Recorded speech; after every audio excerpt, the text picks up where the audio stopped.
News Radio 700 WLW. Right, shortage of mental health professionals out there, and especially coming off of COVID.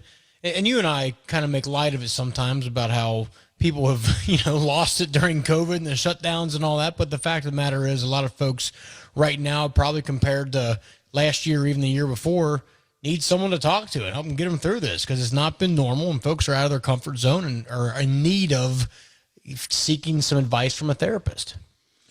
And with this shortage, what we're turning to, when you hear this more and more, artificial intelligence, man. That's right. That's right. The robot, I guess, now is going to give us some advice here.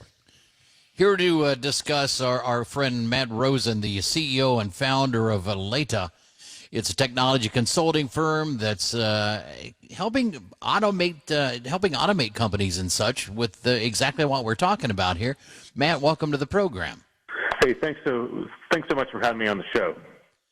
So, Matt, when I think about going to a therapist and helping me through whatever I'm going through, I don't really think about talking to a robot. How would something like that work? are you going to sit there and type into the thing and it's going to give you information back? How's that going to work?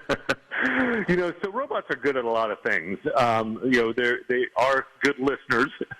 They are good at processing information, but they're really only good at processing information that's very specific. For instance, you can go online and maybe order a bucket of wings and have a robot talk you through that. But the crisis we're facing, unfortunately, in mental health is not one that robots are going to be able to address quite as much as one would hope. Maybe doing some screening questionnaires, maybe allowing someone to answer some basic questions to come up with some diagnoses. But the whole interaction that someone has with a therapist to really get a good outcome, unfortunately, robots are not there and probably aren't going to be able to cut it just quite yet.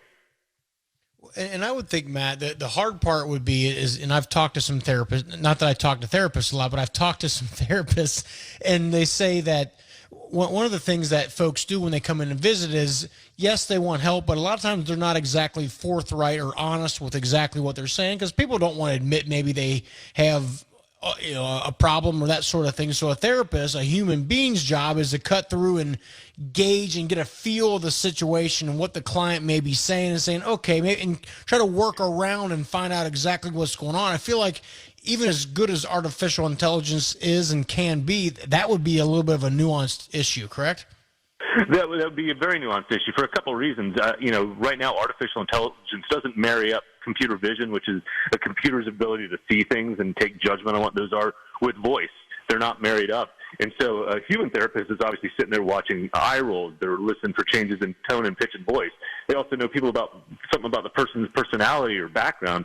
They might also have met with them a couple of times, and then they can listen to their voice and see how it intertwines with the way that they're interacting within the room, because so much of communication is nonverbal. My wife's an OB-GYN and does a lot of counseling of her patients, and when I brought up the idea to her because a robot could do it, she just laughed at me. And so I think it's going to be very tough for a robot to replace those interactions that would happen in an actual counseling session. Now, where could robots help? We've been building robots to solve problems for our clients for years, but there's things like, hey, I want to scan a picture and see how many balloons there are so we can create an order for a party, or, hey, we want to analyze a bunch of hospital data to see how well they're doing on spending. So maybe you could take these same algorithms and apply it if someone were to fill out like a questionnaire. There was a Chicago hospital that actually did that with some patients to figure out if someone was more likely than another to have a heart attack. But, it shared how it came to that outcome. So maybe there's some pre-screening, maybe some screening of social sites to see, are people putting in phrases that might lead to show that they're depressed. But that actual counseling session, that actual interaction with a person, I don't see a robot replacing that human anytime soon. Matt Rosen is our guest. And Matt, what are the limitations as far as robotics as we know it now? Obviously, we don't know the future, but as we know it now, what are robots capable of doing that we haven't thought about yet? That we haven't thought about yet and aren't doing yet? Right, that we're on the cusp of. Let's put it that way. When you start thinking about quantum computing, that's when we start making the jump into artificial intelligence. Because the problem with computers today, they think serially. And as humans, we have thousands of processes running in our brains at any given time. A computer can't do that. They might have 4, maybe 8, and that's why computers are not as smart as humans and aren't going to be anytime soon until we really allow computers to really parallel lots of different processes all at once. And that's what it would take to, say, marry up that computer vision with language and be able to a computer to actually marry up the interaction of seeing someone and hearing someone and really come to any sort of outcomes. Because today, there's chatbots that if you call into a call center, they can take you through some few basic steps so they can help you with an order, but you're calling it with a known problem. You're calling it a known universe of outcomes. Whereas when it comes to mental health counseling, there could be tons of different outcomes that the computer has never thought of and never could be programmed for. And so I think there's going to be a lot on the horizon as computers improve their ability to process information all at the same time. Yeah, and let's dive into that horizon a little more, because I think a lot of folks can see a day sooner rather than later, maybe, where robots take over a lot of manual labor type jobs. But the question is, I think everyone assumes that the creative kind of jobs, that humans will always be able to do that. So you, as an AI and tech expert, how good is AI right now? And does it get to a point where it can actually do thinking and creative type things versus just punching numbers and computations? Yeah, everyone's using AI as a term when it's really truly machine learning, where it's a computer that's looking at a set of data that's structured or unstructured, and it's coming up with some insights about that, or it's visualizing some things, or showing trends or analysis that might take a human days or weeks or months to do. It's great when you take a computer and point it at like a set of information or a finite problem set, and it can figure things out. But then to be able to take those results and really think through, well, what do these mean in the bigger picture?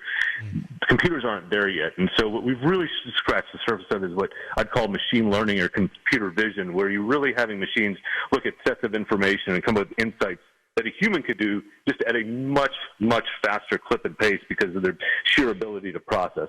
Where I think we go to in the future is where you have, computers potentially, I talked about in other segments, becoming almost robot bosses, where they're looking at work and assigning that work out to a set of employees and robots.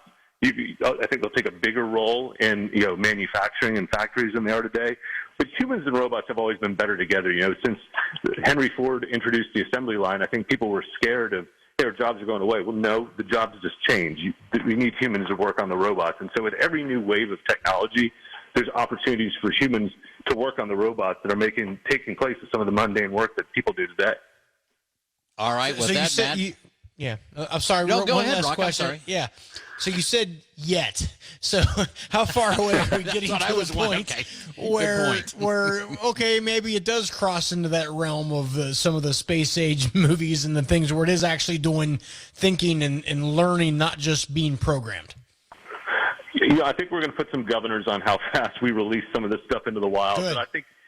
But I think you're talking a couple of generations, probably the later part of this century, before you really see more of that. And it could be longer than that. But I think it's going to take a while before we truly understand how to apply quantum computing to a lot of the problems we're dealing with, and really trust that we want to kind of set that power loose before we truly understand it. So I think that's kind of what they said. They said that in Terminator, Matt Rosen, and I've seen those Terminator movies. Yeah. I don't think we have to worry about Skynet taking over just yet. All right, buddy. Thanks so much. People want to find out more about what you are or who you are and what you do. Where can they go? Yeah, if they want to go to our website, Aleta is a digital consulting firm, helping clients solve a lot of problems leveraging technology. So they can go to the website at www.aleta.com